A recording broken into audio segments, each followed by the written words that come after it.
Alright, well I decided to go green because green was open. It didn't seem like anyone was cutting me off, so it allowed me to get a lot of things that fixed mana. And since I was able to fix mana, I can get a little greedier.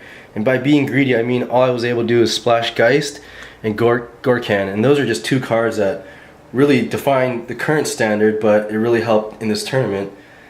I feel that, you know, swords are great. I only got one, and the one I got was perfect because it had great synergy with just having the ability to bring back creatures. And since Gorkan is such a blood rush guy, it was infinite combo with just bringing him back every turn. Besides that, you know, I just have a lot of things that allowed me to get to where I needed to be with the tutors. And the only thing I really had to stop anyone was I made sure that I wasn't going to lose to swords or anything of enchantment or an artifact. And then besides that, you know, this is a minor card, paid off a little bit of dividends, but you know, it just helps you when you're in a longer deep game, especially in a mid-range matchup. If you're going we're in the same archetype, this actually gives me the advantage over my mid-range opponent.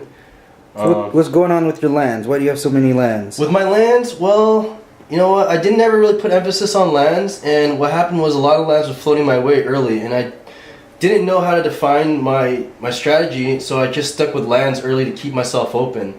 And then once everyone else got into their set, and I could see that, then I really found my niche, and I was able to get to where I was, and green was just exposing himself, you know, after pick 5 and on, from pack 1. And I was just like, well, I'm going to take advantage of that. And once I had prime time, and I had another big bomb, I felt that, you know, that was my real way to win, was to get there.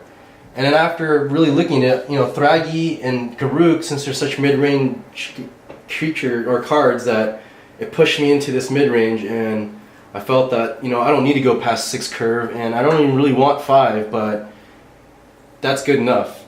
And it helped me, you know, basically beat aggro. It helped me beat my mid-range, and actually I was still quick enough with my wild dogs and even just Deathrite coming through with the graveyard to beat control. How is Primeval Titan? Primeval Titan is the best card for me because not only does it... the best card in your deck? It was the best. It was...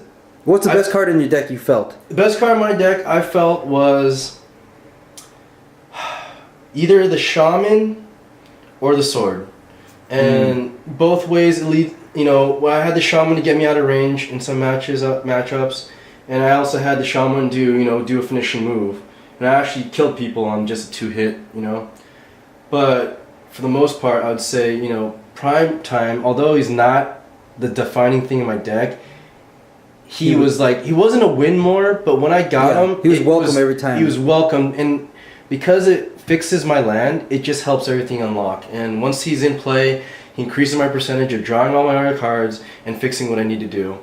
And typically, you know, if I wasn't playing anyone with counter spells, and even if they got rid of them, just getting 2 more lands into play quicker pushes my game into another level because, you know, everything that you're splashing for comes online. Yeah, everything I'm splashing comes online, and I can also get more interactions at once because Shaman costs money. You know, being able to cast Sword and equipping it on the same turn is important. I felt, and you know, how was Call of the Herd?